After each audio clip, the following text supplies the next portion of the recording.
Fox 5 News at Noon starts right now. From the courtroom to the campaign trail, former President Donald Trump remains defiant, and he's leveraging his growing legal woes to boost his lead among Republicans in the race for president. Thanks for joining us for the news at noon. I'm Jada White, in for Alex Whitler. Fox's Caroline Shively has the latest from Washington.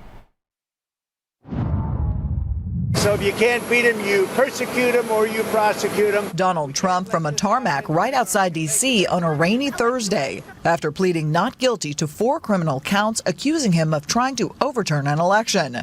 It's not the first storm he's weathered. Being indicted. Former President Trump could find himself in legal trouble here in Georgia. This as Fulton County District Attorney Fani Willis prepares for possible election interference indictments. The DA has spent 2.5 years investigating if the former president and his allies illegally tried to alter the Georgia 2020 results. Fox 5's Mark Teichner has more from the Fulton County Courthouse.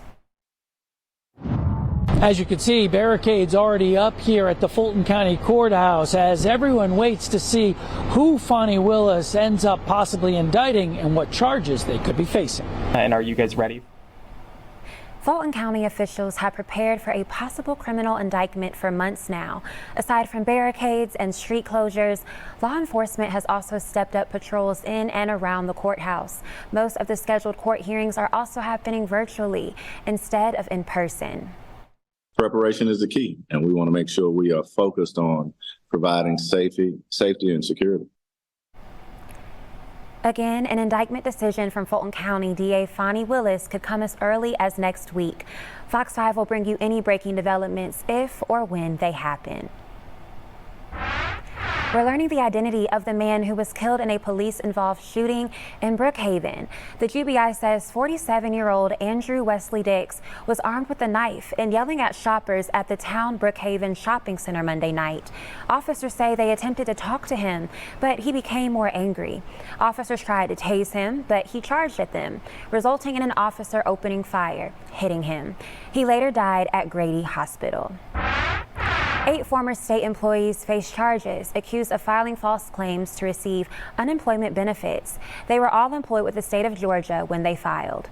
Attorney General Chris Carr says all 8 of the employees on your screen submitted false claims and weekly certifications to the Georgia Department of Labor during the COVID-19 pandemic.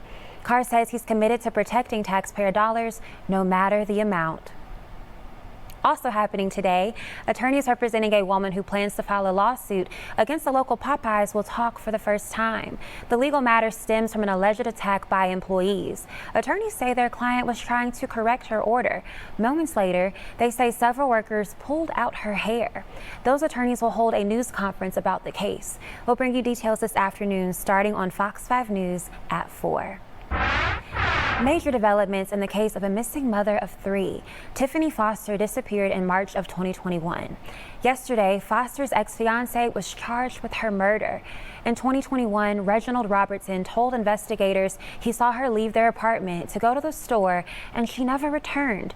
Investigators say they now have evidence. Foster and Robertson's relationship had soured right before Foster's disappearance.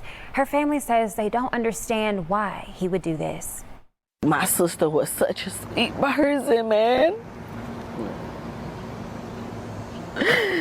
She was a very loved person. Like why would somebody want to hurt her? Investigators say they hope to recover Foster's body soon. An at-home healthcare worker in Cherokee County has been hit with 6 felony charges. Deputies say 48-year-old Ebony Mitchell stole at least $17,000 from a 77-year-old man she had been working with since January. Investigators say the Canton woman bought a car, paid her bills, and even tried to buy a home on his dime. She's now out on bond on the 6 counts of exploitation of an elderly person. The victim's son told us his father lives with dementia. She was so incredibly proficient at this that I can only imagine that she has done this to someone else. Cherokee deputies will look to see if there are any other victims. As a way to protect older Georgians from this kind of situation, Governor Brian Kemp signed a law earlier this year to protect the older population from losing their money to scams. It's called the SPEAR Act, and it allows investment firms and advisors to review suspicious transactions for 15 business days. It would cover people 65 and older and those who live with mental or physical disabilities. Time now for a check of today's weather as we look across downtown Atlanta from our Fox 5 net camera. Fox 5 Storm Team meteorologist Mary Mays joins us now with the forecast.